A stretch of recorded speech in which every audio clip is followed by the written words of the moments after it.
Hello everyone, welcome back to the channel. We are in Saudi Arabia at the moment for the Ladies Aramco Series event, Ladies European Tour, and we're out on the range and we thought we would give you a little review today. We have in our hands the FlightScope Mevo Plus, and myself and Lee are going to be doing a quick review for you today to see if it's something that you might be interested in for yourself.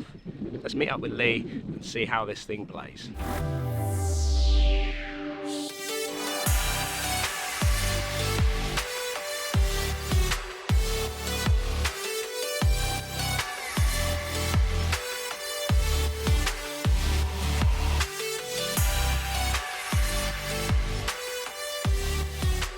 As channel's head of tech, What is I would like a little out-of-box experience for us. Out-of-box experience, okay? Yes.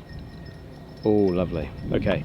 So inside the box is like a carry case. Yeah. So you don't have to carry the box around. And Just then the actual box itself, though. It's very well made. Yeah, and to me, you know, it's a bit like when you buy a new Apple phone. Yeah. The quality of the box is actually just show it kickstarts it, doesn't it? 100%, yeah. And it's got a little magnetic little bit on it there, so it doesn't.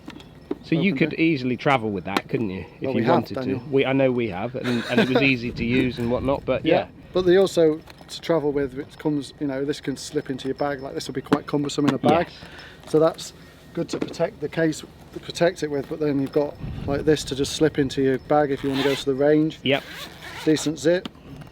You know, nice quality badge on the top. Yep.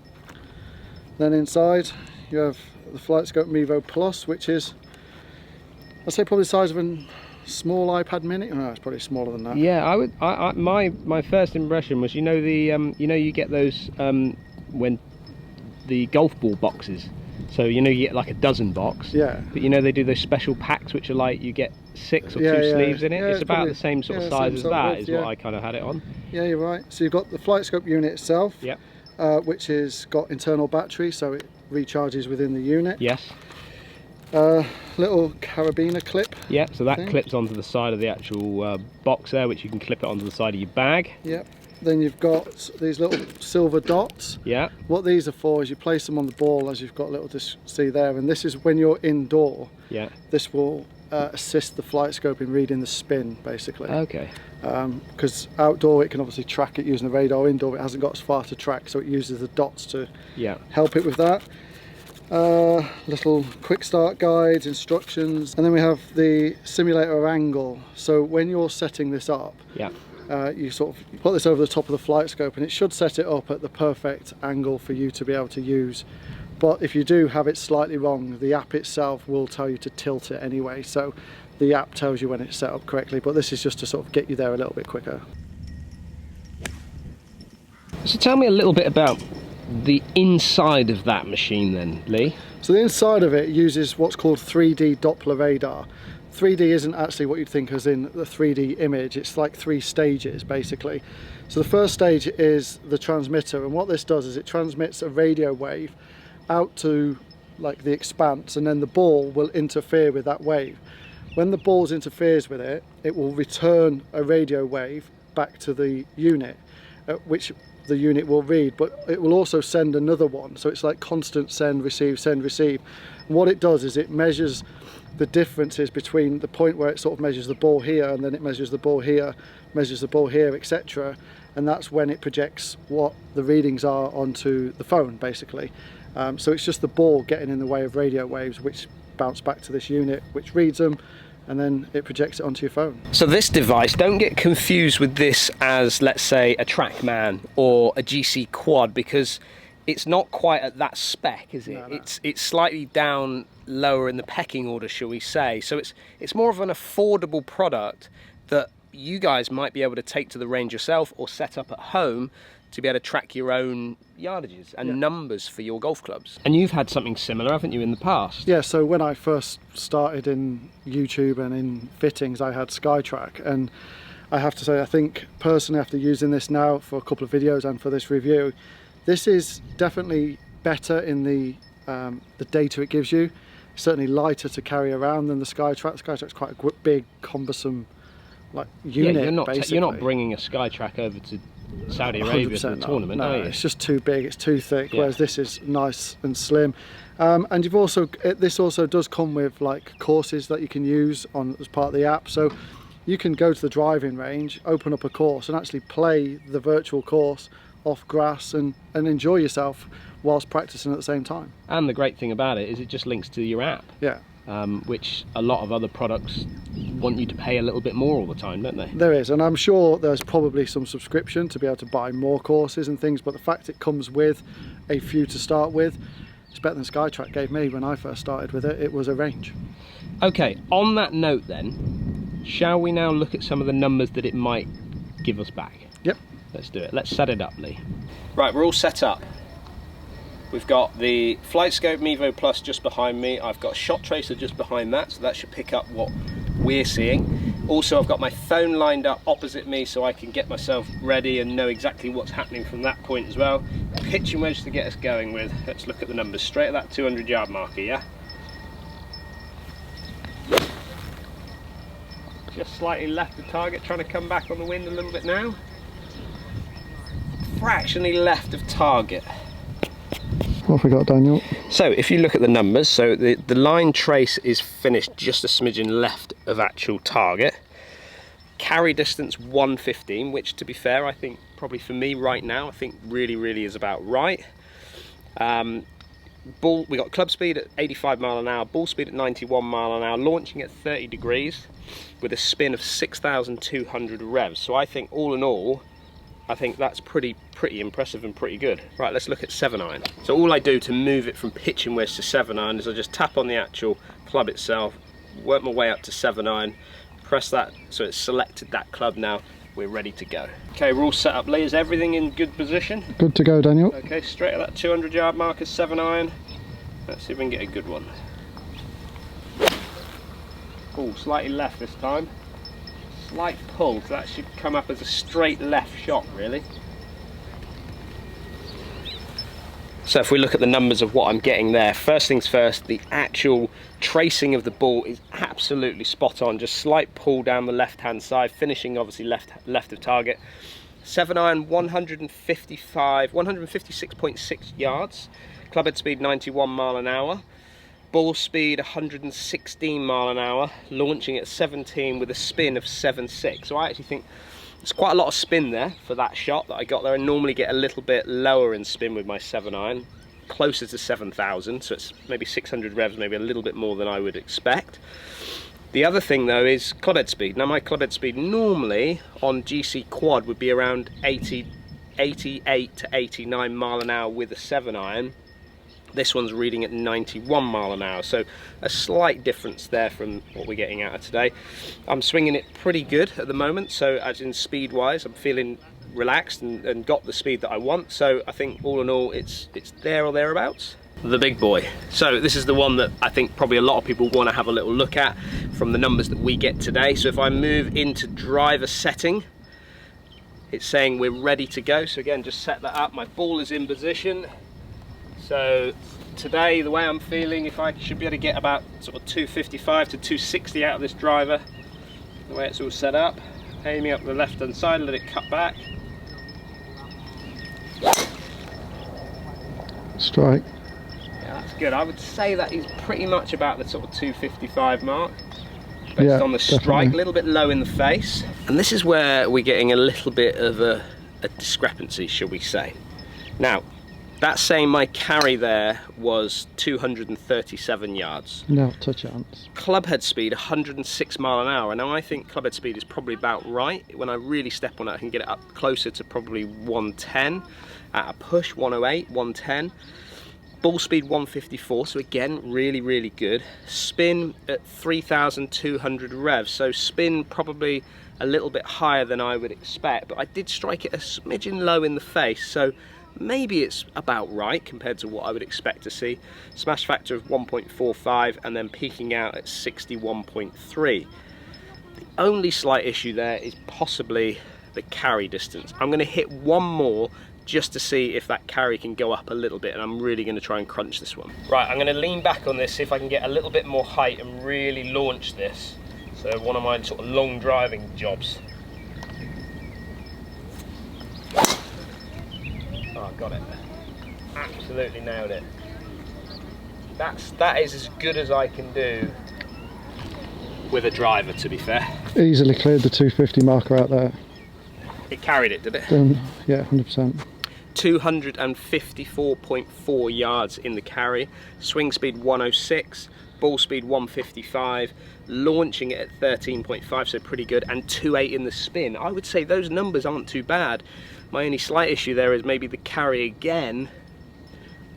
254, 255.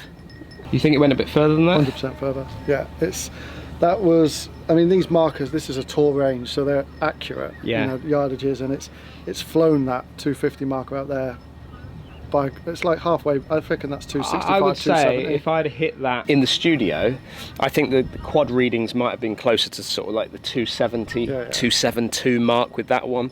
Again, it's all down to what you feel, I suppose, in comparison to what the numbers are going to give to you. But having said that, recently I did a fitting up at Titleist for a new shaft in that driver, and my crunch, absolute crunch on TrackMan was just over 260. So you got to think, you know, if we're comparing it to quad, which is what we use, Foresight, it's probably closer to what I'm getting the numbers wise with the TrackMan. My only issue with, you know, your crunch at 260 is this range is downwind. This system is a Doppler radar system, so it's designed to track the ball in real time. Okay. So I don't agree that was a 254. You think it's gone further? I think it's gone further. Okay. Do you want to have a go, and we'll see what the numbers come up with yours? Yep. Let's try it. Shot tracer on. FlightScope Mevo Plus on. Phone linked up to Mevo Plus, and Lee is linked up to the phone with a pitching wedge. Okay, pitching wedge to get us going with. This is what we're not happy with, aren't we? This is there may be a setting in there that we don't know, but the constant waking the radar up is annoying. If I was in a practice session, keep doing that after 30 seconds would really annoy me. But the caveat is there may be a setting in there that there might be stops something that in there from that's that we've missed. Right, pitching wedge, 200 marker, yeah? Okay, so that's good. So a little heavy. Yeah. So not getting to target of what you wanted. What's that saying, Lee? Carry 88.5. Okay. Possibly. It's possible with a DOF. Club speed 89.6. Is that about where you're at with a wedge?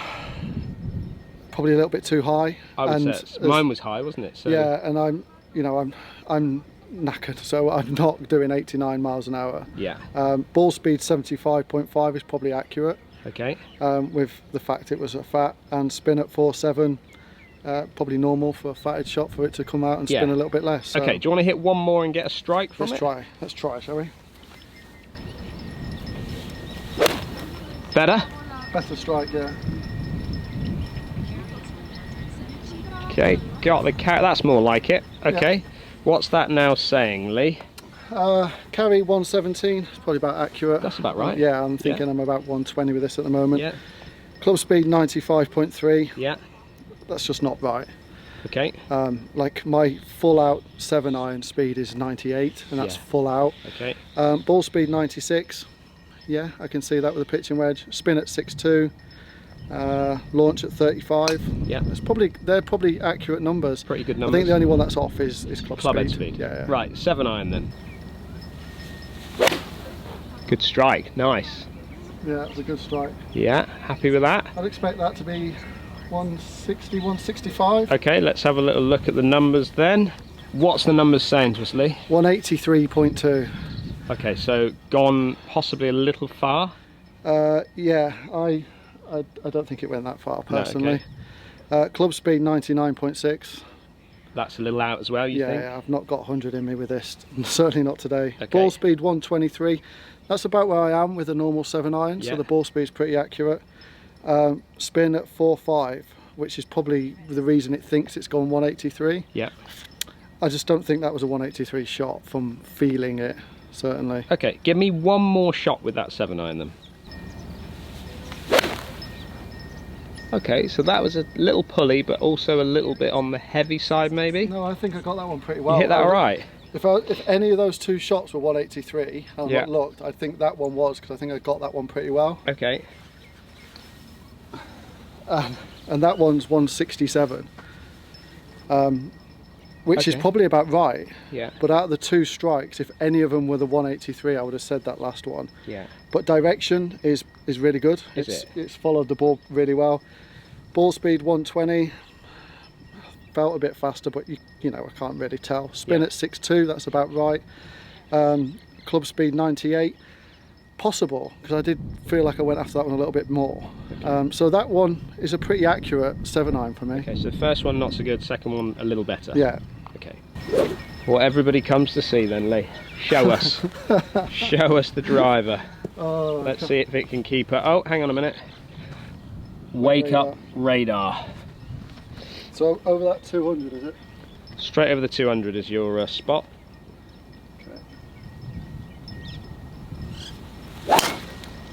You got it. That is a high spinner. If ever I've seen a high spinner, that is one. That is one there. That would be a 250-ish. At a push. At a push. At a push. But I would say your spin would be super high with that one. What's it saying, Lee? A couple of things are good and a couple of things are bad. Okay. Carry 247, I said about 250-ish. That's my spinny shot. I would say it's about right. So that's fine. Club speed 116, possibly a bit high. I don't think I've got that in me at the moment. I think that is high. Ball speed 161. I'm not seeing it, not out the middle, not there. And it finished bang on target. Well, according to this anyway. Okay. It didn't go right? No. Okay, it so that's started the left. first one then. That's the first one that it's not tracked the line properly. Yeah. It's saying saying it started left of target, which it probably did. Yeah. But I've definitely finished 10, 15, maybe 20 yards right of that 200-yard marker, Right, and this has got it bang on the line. Okay, give me one more with your driver then. Where's that? It's going to go right at target, but it's a pretty big one. Is it you've hit it well? Yeah.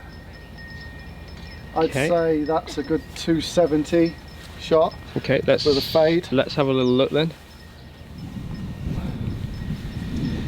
Carry 248. Yeah. Club speed 119. Yeah. Ball speed 158. Spin up 4.4.